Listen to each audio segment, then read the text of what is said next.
체벌은 무조건 안 되고 무조건 말로 해야 되고 이럴 때 이런 말을 해줘야 되고 이런 거는 되게 유치한 거다 솔직히 얘기하면. 내가 봤을 때 체벌을 반대하는 단순하게 반대하는 사람들의 뭐 과거에 나도 맞아봤는데 이런 사람들은 제대로 된 체벌을 받은 사람이 아니야. 그러니까 그냥 부모가 열받아서 뭐 우리 때는 진짜 막 호수로도 때리고 했으니까 이제 이런 얘기들이 이제 웃으면서 얘기하지만 이러니까 역시 체벌은 안 돼. 이제 이런 식이거든. 그건 잘못된 체벌이지. 그거는 폭력이고 그건 잘못인 거지. 그걸 체벌이라고 표현하면 안 돼. 그러니까 체벌은 구분돼야 돼. 폭력과 학대와 체벌은 구분돼야 돼. 체벌은 폭력과 같다가 그걸 성립시키면 안 돼. 그게 성립될 수도 없지만 사람들은 그걸 그렇게 이제 등치를 시켜서 같다고 등가로 보고 같은 거로 보고 폭력은 안 된다, 체벌 안 된다고 얘기하는 거잖아. 체벌은 폭력이 아니야. 전혀, 절대. 그리고 단순히 효과적인 수단도 아니야. 그러니까 이렇게 얘기하면 아까랑 좀 다른 얘기가 되려나? 그러니까 안 할 수 있다면 안 하는 게 좋긴 하지만 아무튼 체벌이라는 것 자체는 매우 필요한 수단이야. 그러니까 필요한 방식이고 보편적으로 아이들이 성장하는 데 있어서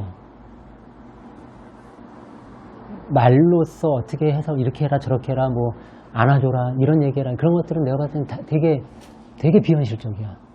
뭐 가끔 영상에 보면 이런 얘기 많잖아. 뭐 이럴 땐 이런 말을 해주세요. 저럴 땐 저런 말을 해주세요. 이런 말을 듣고 자란 아이가 이렇게 자랍니다. 이건 내가 봤을 때는 그런 분들한테는 미안한 얘기지만 좀 아니다. 그거를 주입해서 이런 상황에서 이런 말을 해줘야지가 아니고 그러니까 부모와 자식 간의 관계는 그런 교과서적인 어떤 교과서적인 답이 있는 게 아니라 그러니까 큰 틀에서는 어떤 규정과 형식, 규칙은 있을지언정 소통에 있어서는 매우 자유롭고 매우 솔직하고 그들만의 소통인 거지. 그러니까 뭐 이럴 땐 이런 말 해주세요. 얘는 듣기 싫어하고 뭐 이런 상황이 그러니까 하여튼 얘 성향이나 그런 거는 전혀 생각하지 않고 요렇게 말해주면 얘가 좋아할 수 있겠네. 이렇게 하는 거는 되게 아마추어지. 실제 우리 아이 다르고 남의 아이 다르잖아. 그러니까 우리 안에서 우리답게만 키우면 돼. 이제 그랬을 때 아이를 어떻게 양육하냐, 어떻게 이제 육아를 어떻게 하고 양육하냐는 그러니까 부부가 가장 바람직한 방식의 규칙과 규정을 정하면 되거든. 거기에 체벌이 하나의 수단이고 방식인 거지. 체벌은 무조건 안 되고 무조건 말로 해야 되고 이럴 때 이런 말을 해줘야 되고 이런 거는 되게 유치한 거다 솔직히 얘기하면. 엄마랑 자식 간에는 말없이 바라만 봐도 통하는 상황이 있을 수 있고 그냥 아빠와 아이가 혼나는 과정에서도 그 안에서 아빠의 진심 어린 눈빛 하나가 아이를 변화시킬 수도 있다고. 이건 그런 공식이나 어떤 그런 극본이 아니야. 전혀 예기치 못한 상황들이 발생하고 하는데 이럴 땐 이렇게 했어요. 저럴 땐 저렇게 했어요. 그거는 그러니까 그런 얘기하는 분들을 무시하는 게 아니라 그분들도 많이 연구한 결과로 말한 거겠지만 그거는 내가 볼 때는 현실적이지 않다.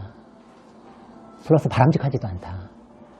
그러니까 자꾸 그러니까 부모들을 학생으로 만드는 거다.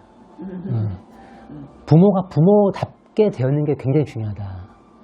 그래서 그 누구의 말에 흔들림 없이 자신의 육아 철학을 갖고 좋은 생각, 좋은 마음으로 정말 아이를 위한 그런 것들을 잘 정립해서 그 방식으로 가도록 하는 게 중요하다.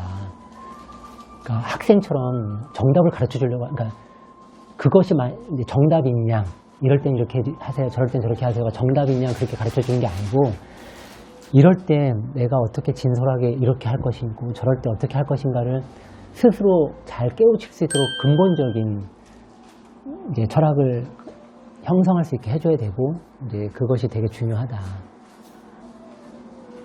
독립적이고 그런 자립적인 부모가 돼야지. 그런 거에 어떻게 해야 되는지 잘 모른다고. 이제 여기에 이대로 해보고 저대로 해보고 그렇게 해서는 안 된다.